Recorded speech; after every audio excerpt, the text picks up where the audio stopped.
बिस्मिल्लाहिर्रहमानिर्रहीम। अस्सलाम वालेकुम माय यूट्यूब फैमिली, कैसे हैं आप सब? उम्मीद है खैरियत से होंगे।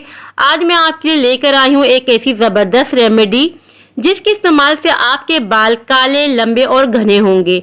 अगर आपके बाल वक्त से पहले सफ़ेद हो गए हैं तो इस रेमेडी के इस्तेमाल से आपके बाल इंशाल्लाह से काले हो जाएंगे।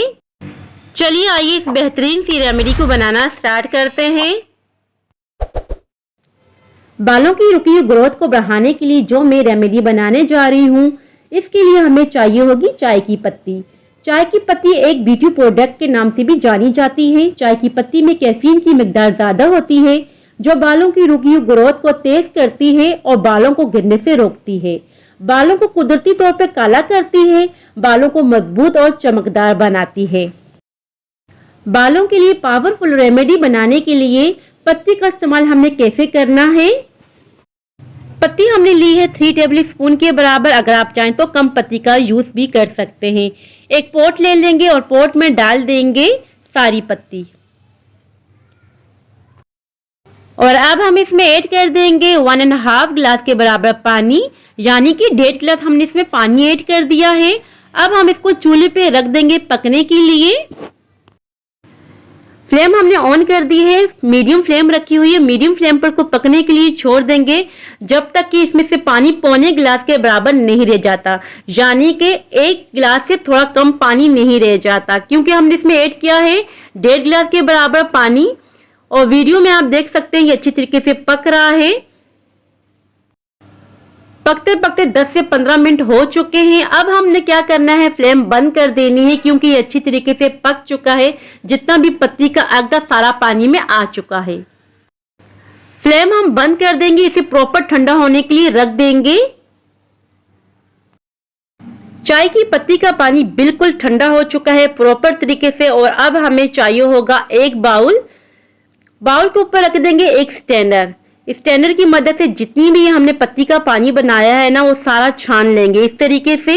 और अब हम स्पैचुला का यूज करेंगे। स्पैचुला को इस तरीके से प्रेस करते जाएंगे और जितना भी पत्ती के अंदर अर्क होगा सारा निकल आएगा।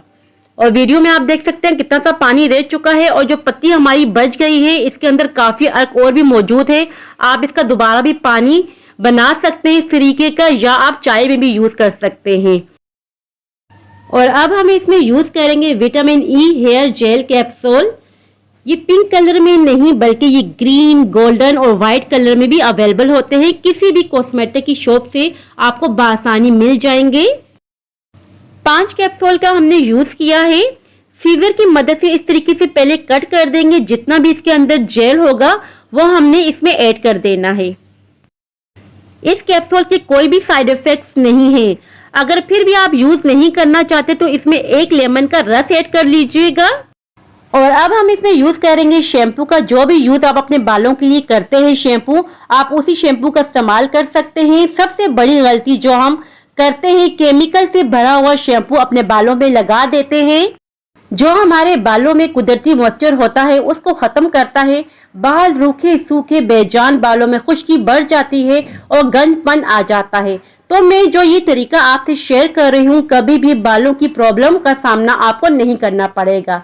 जितना भी केमिकल होता है सारा खत्म हो जाएगा। ये हर्बल शैम्पू बन जाएगा।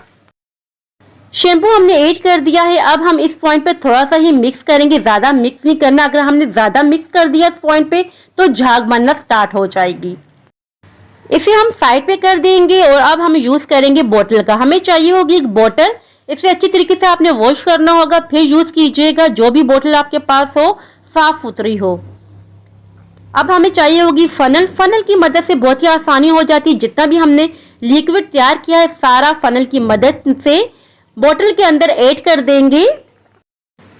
इंशाल्लाह 10 दिन के इस्तेमाल से खुश्की सिकरी का खात्मा हो जाएगा और बालों में चमक आ जाएगी। बाल लंबे घने हो जाएंगे। मेरी आपसे रिक्वेस्ट है, केमिकल से भरा हुआ शैम्पू डायरेक्ट आप अपने बालों पर मत यूज किया कीजिए। जब भी आप अपने बालों पे ये रेमेडी अप्लाई करेंगे इंशाल्लाह से आप मुझे दुआओं में लाजमी याद रखेंगे। सो व्यूअर्स, ये थी मेरी आज की रेमेडी। आई होप कि आपको पसंद आई हो। अगर पसंद आई हो तो लाइक शेयर सब्सक्राइब लाजमी कीजिएगा। दुआओं में याद रखिएगा। अपने वालिदैन का बहुत ज़्यादा ख्याल रखिएगा। अल्लाह हाफिज़।